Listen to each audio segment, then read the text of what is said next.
Welcome to WPS After Hours podcast, a presentation of the Public Information Office.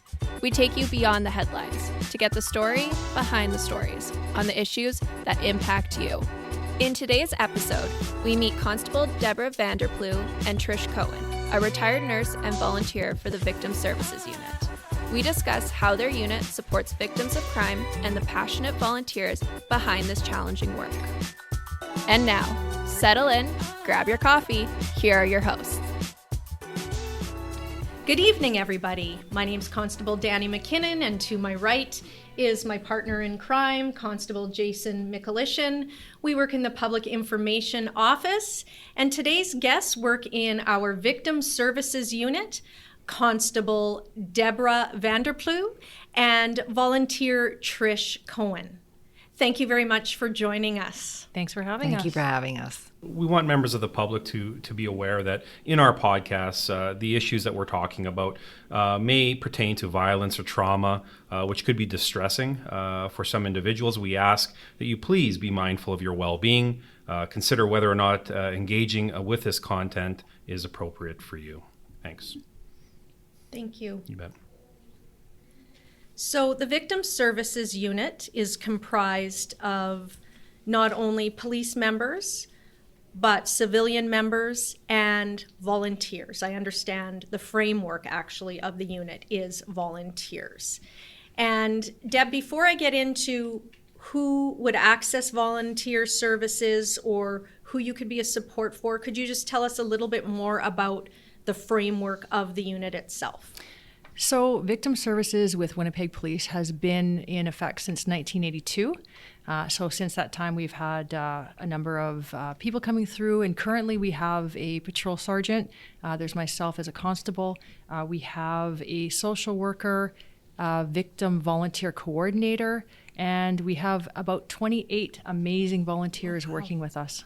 Once again, relying on our community to help us in the work that we do, because the work we do every day is challenging, and there's no question the work that Victim Services engages in every single day is incredibly challenging. So those volunteers are obviously very important. And our volunteers range in age between 19 and 88. Wow. We actually have a volunteer, a couple of them, who have been with us for over 30 years. A lot of them have come from professional backgrounds. We have retired teachers. We have cadets that work from Winnipeg Police working with us. We have other professional people as well. We have 2 retired nurses. One is including our Trish Cohen, who's with us today. That's amazing. Trish, you were a nurse previously, professional nurse for 40 years. Yes. And you've been with the WPS Victim Services Unit for about 7? Yeah, about 7 years now. Mm-hmm. So something keeps bringing you back. What is it? It does. Well, I think this is carrying on essentially on what I did before in terms of helping people, this time in a very different way. But at the same time, it is all about helping people, helping victims of crime and those associated with that. And it's still all about helping. I think that's what brings me back, and the tremendous teamwork that I see within the Winnipeg Police Service. It's a team. And it's a privilege to be part of that. Thank you. Absolutely. And it's a privilege to have you here as well today, and as well as being part of the team. So thank you very much for your volunteer services. Being a helper is certainly a calling, and it comes in many different forms. And Deb, you've been a helper. You've been a police constable for over 28 years, and you're in your 5th year with Victim Services. Yes. What is keeping you in this role? Why do you enjoy it? I've spent a number of years in my career, my 28 years, working with victims in different capacities. When this opportunity arose, I thought that this would be a better opportunity for me to take those skills that I've learned over the years and use them to continue to help victims in a more personal way. Because being a victim can be a daunting experience. It can be life-changing. Life-altering, right? Life-altering. Big feelings of fear, anxiety, instability, stress can be associated with being a victim of a crime. But not only being just a victim, associated with the victim's family and witnesses. And victim services seems like a softer landing for people and a good access point for victims that are feeling vulnerable in this way. Can you please talk us through how you become involved with a victim? So on a daily basis, when I come to work in the morning, I take a look at the arrests or any of the major events that have happened in the previous 24 hours. And from that, I identify either victims or witnesses, or in the case of victims that are minors, the family members, guardians. And then we create what's called a contact form. Those contact forms then are given to our volunteers, and they then will reach out to the victims, witnesses, or family members appropriately. Yeah, I mean, that can be a lot of people you could be reaching out to over a 24-hour period. I can only imagine the volume of calls or contacts that you would be making. We actually contact over 6,000 victims a year. Wow. Yeah, and that might be on the lower side. Yeah. Our volunteers actually put in upwards of 7,000 hours a year with us in their volunteerism. Wow. So are you able to kind of walk us through how that initial contact might look, or, what type of a conversation are you having with those individuals when you initially reach out to them? Yeah, I'm going to let Trish answer this because she's reaching out to victims on a daily basis. She's the expert. She's the expert. Absolutely. Well, usually we reach out to victims by a telephone call. We'll make numerous attempts hoping to reach them. On occasion, we do make home visits, and on occasion, we will see victims here at the station downtown as well. But generally, it is by a telephone call. And the calls are private. We don't leave messages. We just attempt to continue to reach the victim. Okay. We usually just start out by talking about what happened. And very often the victim then will open up and tell you how they're feeling about what happened. And there's a lot of expression of feelings. I think the more that a victim can talk about how they feel and how they've been affected, the more they feel heard and they feel validated, and they feel less alone. I think feeling alone after a crime is one of the hardest things for a victim. And victims can have a great degree of PTSD, such that they are very fearful of the everyday, and they may have difficulty sleeping, eating, working, relating to others. They may suffer in a lot of ways, and just being able to talk about this can be helpful. Okay. We talk about both physical and emotional injury. Okay. And we often are an introduction for them to Manitoba Justice. And from that, we will begin to offer them the kind of help that we can.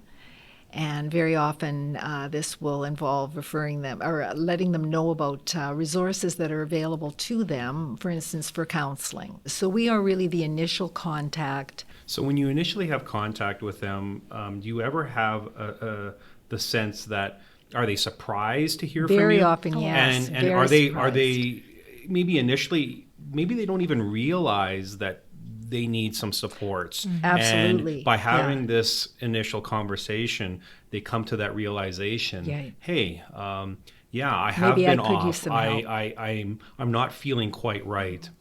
And this phone call was incredibly timely, and thank goodness for it, because now you've engaged them in this obviously very positive way with respect to something that very tragic may have happened. So You're right. Realistically, when a crime occurs to somebody, they tend to be in a state of shock initially. Yes. They need denial, or guilt, actually. Sure. For certain circumstances, and so initially they might not see themselves in a way of a victim initially. In the sense where they need some supports, but we advise them of what's available, and a lot of times, they then will call us back at a later time, and they'll say, you know what, actually, I do need something. Can you send me some information on it? Right. And we help them at times actually complete the applications for Manitoba Justice. They have the compensation for victims and witnesses of crime, and we will assist them in completing those applications and then submitting them on their behalf so that they can reach out and get counseling. That program also offers ambulance fees or ambulance costs, medical costs, things like broken or lost glasses. If they've had teeth damaged as a result of a crime, it will help them with that, and among other things. So there's a lot of supports and resources that a victim may otherwise not even realize exist. And because of this initial contact, you're sharing a lot, and obviously their state of mental health in that moment is probably priority one. And then as the conversation evolves, you're acknowledging a lot of different options for them to move forward in a positive way, because it's not just in that moment. I guess it's going to take time, ongoing. right? It's going to take time, and they need ongoing support as well. And with respect to your question, yes, people are often quite surprised that the police would call to see how they're doing and to provide information and to provide support. People are often very surprised and pleased that we do this. And we begin with the initial conversation on the phone, and that is followed by information that we send to them by mail. And the information, good. We talk first, or we may talk again, we may talk more than once, and then we follow that with a mail out that is specific to what happened to them. So if a victim or survivor, sometimes we refer to, maybe they're not at that stage in the process yet. Deb, you said denial, not ready. We didn't talk about the specific incidents because there are many of them, but I think I just want to back up and say that we're talking about some pretty serious offenses that have happened, crimes against individuals. But there's definitely some staple offenses where it's 100% that they're getting reached out to, such as serious assaults, sexual assaults, homicides, personal robberies, some serious motor vehicle collisions ending in death, some fatalities. It takes people a long time to move through those processes. And what happens if somebody calls or you call and right away, they don't want anything to do with you? Like, leave me alone. I want to process this. I don't know. Do you ever receive that type of response? We actually do. We do have some people who are not interested at the time, or they might never be interested in receiving supports. But we always let them know that we're available, and we give them our number in the event that they change their mind and want to call back at a later date. The other thing that we do notify victims or families of victims of is we are governed by the Canadian Victim Bill of Rights. Whereby if there is an arrest that's made as a result of a crime, we let them know of the arrest, the charges, and then if there's a court date, as well as any undertakings or release orders, any conditions of a court order, we advise them of that as well. Yeah, and that is so important to close that loop really for a important. victim. Yeah, because again, we talk about this all the time in our office, and we've talked to other officers on the job, and sometimes they have one little segment as far as involvement. And then when we talk about victims of crime, they're aware of their role in an incident, but sometimes they don't know what else has happened, or was there an end, or for them to be provided. Because I think this is a big part of what we do within the Winnipeg Police Service, and I know our role with the homicide unit, we're always very cautious. There needs to be notifications. People who are directly involved, and in this case we're talking about victims, to provide them with that information as to the outcome, I think is a part of their healing process. Absolutely. or kind of... And actually, we do an initial reach out. So if somebody was a victim of a crime last week, and then it took like a second week or another month for an arrest to be made. Are there situations where you would not contact somebody?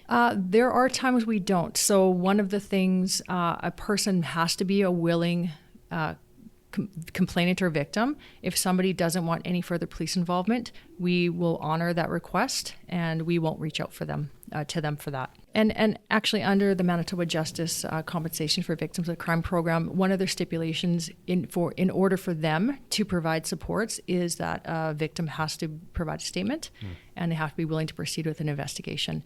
That's their guidelines, and that comes down from the criminal code. Just want to back up a little. So we start with the Winnipeg Police Service. They've done an investigation. An arrest may or may not have been made. It may be an ongoing investigation. there's a true victim that's been identified or a witness, and Victim Service has now done their part. You've reached out. Let's say best case scenario, they've followed up with you on your initial contact with them. And now, can you just clarify how Manitoba Justice gets involved? That part I need a little bit more help understanding. Does that mean now you're out of the picture and they take over? Is it collaborative? What is that process? So it's collaborative to an extent. We are pre-charge and charge, and Manitoba Justice is post-charge. Okay. So we do provide them information on how to be a part of Manitoba Justice. Sometimes they themselves have to reach out to Manitoba Justice and agree to be part of their program. Manitoba Justice, in that case, will help them through the court process. Okay. There are certain types of incidents that Manitoba Justice automatically will assign themselves to. Again, that has to be post-charge. With the exception of domestic violence. Domestic violence is through and through a program through Manitoba Justice. They actually have a domestic violence unit. So that is the one type of incident that we as Winnipeg Police Victim Services do not deal with. They go straight to Manitoba Justice. Every time there is a call for service where there's a victim attached, they're automatically sent to Manitoba Justice. You talked about counseling, ambulance fees potentially, if someone, some dental work or something like that.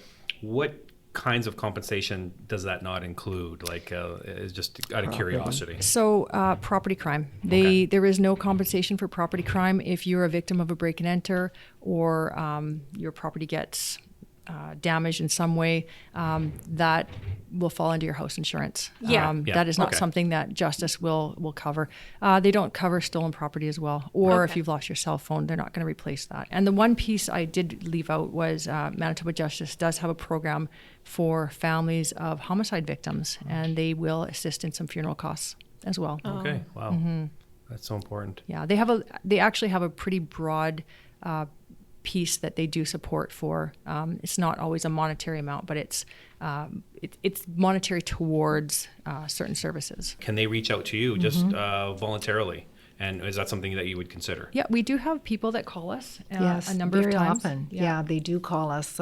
We get a lot of calls, people calling for a variety of reasons. Our number is available. It's on the internet. Sometimes it's victims who would like more information on the progress of what they refer to as their case. They'd like more information, in which case we would refer them to the investigating officers.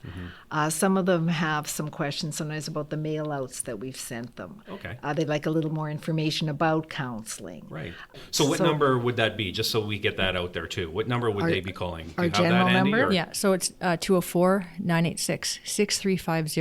Additionally, our General Patrol members, when they hand out incident cards with the incident numbers on it, that number for Victim Services with Winnipeg Police Victim Services as well as Manitoba Justice Victim Services is on the back of those cards. It's on the card. Yeah. And we'll put this in our show notes. If you are a victim, if you're a family member of a victim, a witness involved in a tragic incident, and you want this information, those numbers and those links will all be available at the end of the podcast.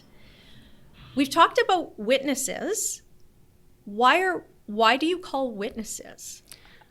Well, I think I know, but can you explain for our listeners? They might be wondering, well, why does a witness need victim services? Witnesses can deal with very traumatic incidents as well. I mean, if you are walking down the street and you see somebody being very badly assaulted, that can cause a lot of trauma for you. But a witness is a victim in a way as well. They're a victim by what they saw, or of what they heard. And they need support as well. Oh, that's so good that you mentioned it. It's you are a victim of circumstance. Yeah. You were there. You've come forward, which is, a blessing and a great and brave act to do as a community member often, especially, the fear of retaliation, the fear of getting injured yourself. And so to do that, we always applaud witnesses for coming forward. Especially if it's somebody who is actually given physical aid to a victim. Oh, for sure. Because then they are actually dealing with that trauma as well. And Manitoba Justice does have a piece for witnesses of crime. They offer some counseling. When you mention that, it completely reminds me of a question that I think Danny and I get a lot from members of the media when they contact us. They often want a response from us as to there could be a violent incident that we're reporting on, and they often want a question. They want us to answer a question: is how do you think this may impact the community or witnesses or someone that was there? There could have been a violent incident of some sort, and they want a response from us as to. And the response is usually very, very simple and.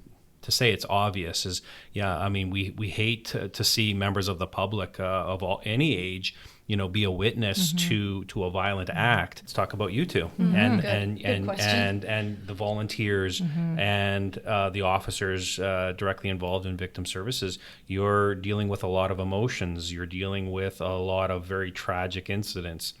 I'll start with you. Like, how do you manage? I know you come from a career of trauma is something that you are very used to. Not everyone is, but even though you're used to it, you still have to manage it. How do you do absolutely. it? How do you do it? Absolutely. That's for certain. I think there's a variety of ways to try to manage that. I think at work and away from work, to talk it over with a colleague, talk it over with someone who does what you do and can relate to how you feel. But beyond that, to talk to people you care about or people who care about you, to express how you're feeling by what it is that you do, to express your own vulnerability. And I think to try to engage in activities that are a positive or a healthy distraction. Everybody has something that they do that they love, and to be sure that you continue to do that and to take care of yourself if you can. I think that in order to take care of other people, we also, there's no question, we have to take care of ourselves as well. Absolutely, and recognize when we need those supports and be to accepting say so. of them. And to say so. Well, I think so. And I've been in this role for a number of years. Jay, you've been in this role for a number of years. Danny, we know firsthand experience that in policing, fire, paramedics, in the medical field, you deal with traumatic situations all the time. And so you could be you could be succumb to secondary trauma. Yes. So it's super important to be able to talk to somebody who you trust, somebody who loves you, somebody who understands what you're going through. It's not always recognizable, and we've got to do those self-checks. And when you are directly involved in an incident, we want to make sure we're healthy and we're ready to get back to work. Well, the thing is, we can't forget, and people can't forget, that people that work in these fields are human beings. And I don't think that anybody is, I don't care what role you come from, I don't think anybody is meant to see the things that people in these fields come across on a daily basis. No, really aren't. No. EMS, I'm biased, we're biased obviously, but pretty special people. And I think we're doing so much more and so much better than we have been in the past with respect to mental health and support. So it's amazing to see what volunteers and how their role in things as well, because we rely on the community day in and day out. We're not out there doing this on our own, no question. And like Trish said, if you don't help yourself, you can't help others. It's important to be healthy. They say, don the oxygen mask on yourself before you can help anybody else. Absolutely. It's kind of an old analogy, but it's very true. Yeah. Absolutely. I guess volunteers, are you looking for more volunteers? Is there always a need for more volunteers? If someone were felt like they're at a point in their life, whether they're still in a career or retired or whatever the case may be, if they were interested, how would they reach out? So on our website, we do have the numbers and the emails attached to where they can reach out to our volunteer coordinator to inquire about volunteering. Okay. So that's phenomenal. I think that's a great way to wrap it up and say that there's Trish, you've been doing this for 7 years. You're not going to do it forever, and you need to take somebody else under your wing and learn. Ditto for you, Deb. I mean, 28 years, you're rounding the bend here. The next Deb will come into this role and do a lot of the great work you're doing now. So There's really, we have a lot of really wonderful officers, and I don't know if the people recognize how many great people that are here doing this job who really put their heart and soul into it. Absolutely. Yeah. Well, thank you to our guests you. from Victim Yes. Services. Thank you for having us. Thank you Deb for Van having Der us. Ploeg, Trish Cohen, my partner Jason Mikulishin. Danny McKinnon. Danny McKinnon, thank you. And thank you, of course, to our listeners. If you have any questions about Victim Services, how perhaps you could become a volunteer, information in the show notes. As well, if you are a victim of crime, a family member, victim of crime, or a witness of a crime, and you are in need of some supports, please refer to our show notes at the end for some extra service and support information. Thank you all. Thank you. Thank you. Thank you for listening to WPS After Hours. Highlights and links referenced in this episode can be found in our show notes. Please subscribe and share.